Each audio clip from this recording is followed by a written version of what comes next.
A Roadside Stand is a poem which is written by famous poet that was Robert Frost. Okay, Roadside Stand poem also be describes about the clash between rich people and poor people. And in this video, you also come to know about the clash between poor people and rich people. And this is the pictures of the stalls which also be done by the poor people for earning some financially security and earning for some money by the rich people.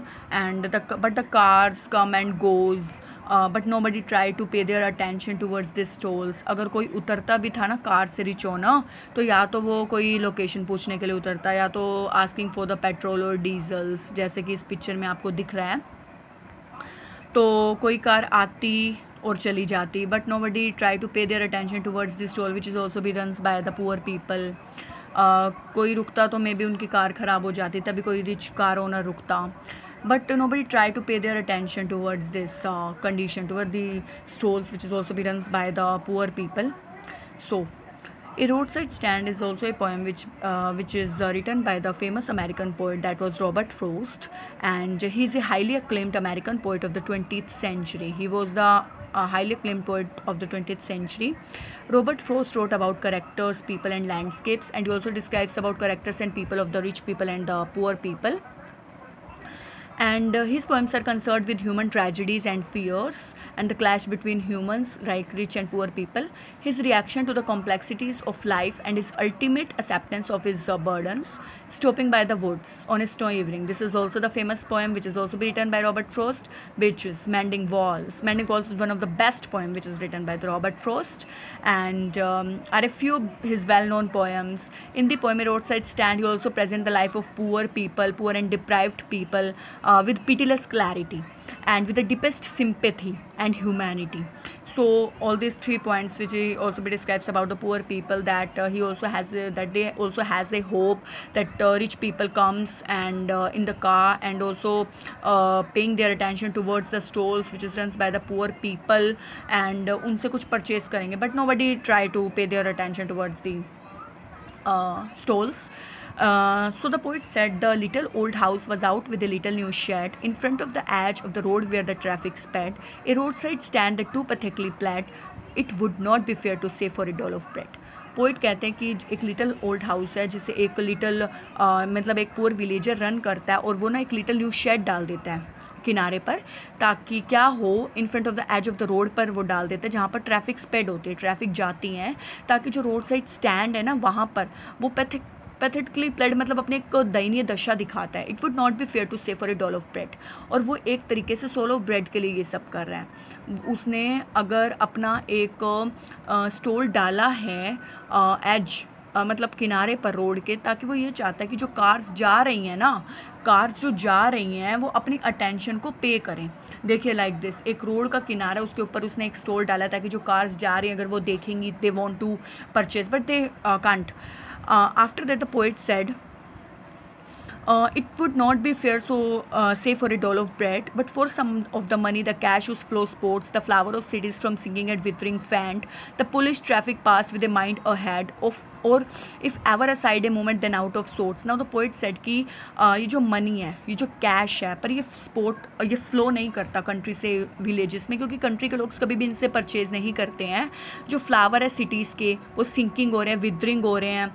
Like ये जो गरीब लोग हैं, इनकी situation काफ़ी एक तरीके से अफेक्ट हो रही है, क्योंकि इन्हें कभी भी रिच पर्सनस की तरफ से सिक्योरिटी नहीं मिलती है. The police traffic pass with a mind ahead. और ये जो चमचमाती हुई कारें हैं ना, चमचमाती हुई कार्स हैं, जो रिच पीपल जिन कार्स को ले जाते हैं वो यहीं से पास आउट हो जाती हैं. कोई इनकी तरफ ध्यान नहीं देता, इन स्टॉल्स की तरफ.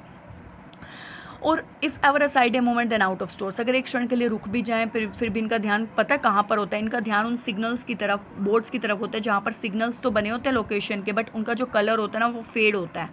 और वो ये सोचते हैं रिच पीपल, अगर एक क्षण के लिए रुक भी जाएँ, ये जो स्टॉल्स हैं ये यहाँ पर क्यों हैं, why this stalls are here, ये स्टॉल्स यहाँ पर क्यों है. ये जो नेचुरल एलिमेंट्स हैं, माउंटेन्स हैं, इनकी कंडीशन को, इनके नेचुरल एलिमेंट को ये स्टॉल्स क्या कर रही हैं, एक तरीके से डिस्ट्रॉय कर रही हैं. ये स्टॉल्स यहाँ पर क्यों है, पोइट यही बात कह रही है. जो नेचुरल एनवायरनमेंट है, इन सभी चीज़ों को ये स्टॉल एक तरीके से इनके लेवल को डिक्रीज़ कर रही है.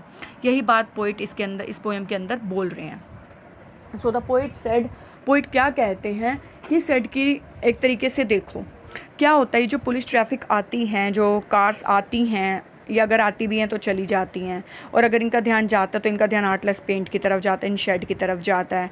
Of signs with that N turn wrong and S turn wrong, offered for sale wild berries in wooden quarts, of crook neck golden squash with silver warts. ये दोनों चीज़ों के नाम है, ये जो जिनको सेल करते हैं स्टॉल्स पर poor people. You have the money but if you want to be mean, why keep your money this closely and go along to hurt to the scenery wouldn't be my complaint. तो इन last 3 lines में poet यही बात mention कर रहे हैं, अगर rich people के पास मनी है, इफ़ दे हैव मनी, तो वो मीन क्यों हो रहे हैं? Why they are mean? अगर वो मीन हो भी रहे हैं तो किस लिए हो रहे हैं? ये जो मनी है वो खर्च करने के लिए ही तो हैं. But if they don't want to spend, and why they are earning to her to the scenery wouldn't be my complaint. The poet कह रहे हैं कि जो सीनरी है ना, ये जो बात है, इन सबको क्या कि मैं कोई कंप्लेन नहीं कर रहा हूँ, मेरा कोई कंप्लेन करने का मोटिव नहीं है. Poet said this thing. So much as the trusting sort of what is unsaid here, far from the city we make our roadside stand and ask for some city money to feel in hand, to try if it will not make our being expand and give us the life of the moving picture promise that the party's power is said to be keeping from us. अब देखिए, इस पैरे में poet, इस stanza में poet ये कह रहे हैं कि ये जो पुअर पीपल हैं ये स्टॉल्स तो लगा लेते हैं क्योंकि इनके पास एक तरीके से ट्रस्ट करते हैं, बट ट्रस्ट भी सोरो वाला है, क्योंकि जो सिटी है, ये जो रोड साइड स्टैंड पर इन्होंने एक शेड बनाया, यहाँ पर जो कार्स पास होती हैं, car comes and goes but nobody try to pay their attentions. पर ये अपनी अटेंशन पे नहीं करती. पर ये होप रिच पुअर पीपल के मन में, रिच पीपल्स के लिए अभी भी ये ब्लाइंड फेथ है. पोइट कह रहे हैं ये जो पुअर पीपल हैं इन्हें ना रिच पीपल्स होप दे देते हैं कि रिच पीपल पुअर पीपल को कहते हैं कि आप अपने आप को, अपनी फैमिली को ना कंट्री साइड में शिफ्ट कर लो, वहाँ पर आप फाइनेंशियली सिक्योर हो जाओगे और आपकी कंडीशन भी इम्प्रूव हो जाएगी. जब ये पुअर पीपल ब्लाइंड फेथ लेकर रिच पीपल की बात मानकर अगर कंट्री साइड में सेटल हो जाते हैं तो कंट्री साइड में लोग इनको एज ए लेबरर काम करवाते हैं. ठीक है, कम इनकम पर इन्हें रख लेते हैं और ये फाइनेंशियली इनका लेवल और ज़्यादा डिक्रीज़ हो जाता है. तो इस सेकंड स्टांजा में पोइट कह रहे हैं, it is in the news that all this pitiful kin are to be bought out and mercifully gathered in to live in villages next to the theatre and the store where they won't have to think for themselves any more, while greedy good doers beneficent beast of prey swarm over their lives enforcing benefits that are calculated to soothe them out of their wits, and by teaching them how to sleep they sleep all day, destroy their sleeping at night the ancient way. In the second stanza poet क्या mention कर रहे हैं? Poet यही बात mention कर रहे हैं, यही जो मैंने आपको एग्जांपल अभी दिया, रिच पुअर पीपल को कैसे प्रॉमिस करते हैं. तो पोइट कह रहे हैं ये जो पिटीफुल कीन है ना, ये जो एक तरीके से गरीब लोगों की अगर हम बात करें, ये जो लोग हैं इनको प्रॉमिस करके विलेजेस से कंट्रीज़ में ट्रांसफ़र किया जाता है, और जो विलेजेस में जो इनके फील्ड्स और हाउस है ना, इन्हें बड़ी बड़ी बिल्डिंग्स वगैरह में इंडस्ट्रियलाइजेशन में कन्वर्ट कर देते हैं रिच पीपल, क्योंकि वो अपने सेल्फिश मोटिव को एक्सप्लेन कर रहे हैं. तो पोइट कह रहे हैं कि जो गुड डॉयर्स है, जो बेनिफिशिएंट बीस्ट ऑफ प्रे हैं, ये रिच पीपल के लिए उन्होंने यूज़ किया. ये कोई बेनिफिट नहीं देते इन पुअर पीपल को, और ये अपना विट का यूज़ कर रहे हैं. क्यों? क्योंकि ये अपना जो ग्रीडी, जो सेल्फिश मोटिव है ना, उसको पूरा कर रहे हैं. तो जो ये रिच पीपल हैं, ये पुअर पीपल को अपनी कंट्री साइड में बुला कर इन्हें एक्सप्लॉइट करते हैं और इन्हें कम लेबर पर, कम पैसे पर इनसे काम करवाते हैं, पूरा दिन पूरी रात, मतलब ऐसे मज़दूरों की तरह इनके साथ बिहेव करते हैं, इनको एक्सप्लॉइट करते हैं ताकि ये पुअर पीपल पुअर ही रहें और हम रिच पीपल और ज़्यादा रिच होते रहें. तो थर्ड स्टांजा में पोइट ने कार के बारे में बताया हुआ है कि कार आती हैं और कार जाती हैं. पोइट कहते हैं कि कुछ कार्स आती हैं तो कुछ कार्स आएंगी जस्ट फॉर, किसी की अगर कार ख़राब हो गई है तो वो कार रोक देगा. कोई कार आएगी just for asking the location, अगर किसी कार को अगर आगे टर्न करना है, लेफ़्ट टर्न करना है, पीछे टर्न करना है. कुछ कार के ओनर्स अगर आते हैं तो they were asking for the diesel और द पेट्रोल या डीजल पूछने आएंगे. तो इस तरह कार के ओनर्स, तो एक इसी तरह पोइट ने कार के ओनर्स के बारे में बताया, अगर कार्स आती भी हैं, car comes and goes but nobody try to pay the attention on the condition of the poor stores which is also be run by the poor people to gain some income. In the third stanza poet also describes about all this things. Cars के बारे में बताया कि cars आती हैं और जाती हैं, बट किसी का ध्यान भी इन पुअर स्टोर्स की कंडीशन की तरफ नहीं आता. Sometimes I feel my self I can hardly bear, but poet कह रहे हैं कि कुछ टाइम मैं भी काफ़ी ये चीज़ें बर्दाश्त करता हूँ और एक तरीके से मुझे काफ़ी दुख होता है और असहनीय नहीं हो जाती हैं सभी चीज़ें मेरे लिए. बट फिर भी ये सभी चीज़ें व्यर्थ हैं, क्योंकि जो गरीब लोग हैं वो एक तरीके से देहात मांग रहे हैं अमीर लोगों से, just for asking and requesting them, और वो ये सोच रहे हैं, अमीर लोग भी यही सोचते हैं कि वो उन पर एक तरीके से एहसान करेंगे. So in the third stanza the poet also be describes all these things कि the sadness that lurks near the open window there, और ये जो सैडनेस है ना ये इनकी एक ओपन विंडो, इनके लिए वर्ल्ड बनकर रह जाएगी और ये हमेशा ओपन प्रेयर करते रहेंगे अमीर लोगों से। तो ये जो चीज़ें वो अब पोइट कह रहे हैं कि कुछ ब्रेक्स की साउंड वो सुनते हैं, स्टॉपिंग कार की सुनते हैं, कुछ कार्स आती हैं और कुछ कार्स रुकती हैं तो फार्मर्स के प्राइसेस पूछने के लिए, कुछ कार्स आती हैं और ग्रास को कुचल देती हैं। तो एक तरीके से पोइट कह रहे हैं कि ये सभी चीज़ें बाउंडेशंस में हैं और यही सभी चीज़ें चलती हैं।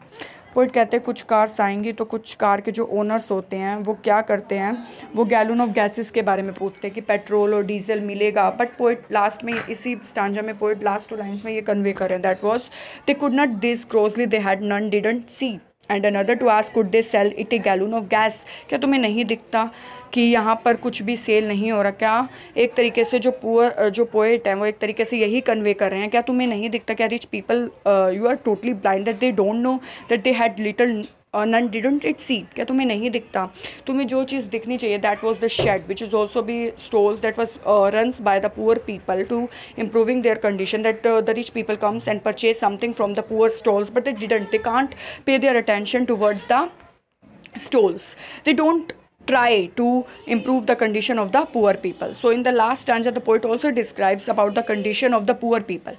No, in country money the country scale of gain. The poet said that ये जो country की money है ये एक तरीके से country में ही रह जाती है, country के rich people villages में इस country की money को gain नहीं करने देते. The request lift of spirit had never been found. और जो voice है country की वो complain कर रही है, एक तरीके से गाँव के लोग complain कर रहे हैं but they are totally helpless. They have no power to raise their voice. They have no power to improve their condition because they are financially unsecure. But poet फिर ये कह रहे हैं कि मुझे रिलीफ चाहिए, आई वॉन्ट रिलीफ. तो relief मैं कैसे दूंगा इन पुअर पीपल को? पोइट कहते हैं कि इन पुअर पीपल को ना एक स्ट्रोक में ख़त्म कर दिया जाए, इन पुअर पीपल को एक स्ट्रोक में डिस्ट्रॉय कर दिया जाए ताकि जो इनकी मिसरीज है ना, इनके जो दुख हैं वो ख़त्म हो जाएंगे. पोइट एक तरीके से यही आइडिया कन्वे कर रहे हैं. पोइट कहते हैं कि अगली सेंस में दोबारा चेंज हो जाता हूँ और मैं ये सोचता हूँ कोई आए और मुझे ही रिलीफ दे दे, कोई आए और मुझे एक आइडिया कन्वे करे that how to improve the condition of this poor people, क्योंकि मेरे पास एक ही आइडिया है, to kill all this poor people at one stroke, ताकि क्या हो ये अपनी माइजरी से, अपनी दुखों से, अपनी डिसअपॉइंटमेंट से बाहर आ जाए. So this is the poem which is written by Robert Frost, that is a roadside stand, in which also be describes about the poem and the conflict between rich and poor people.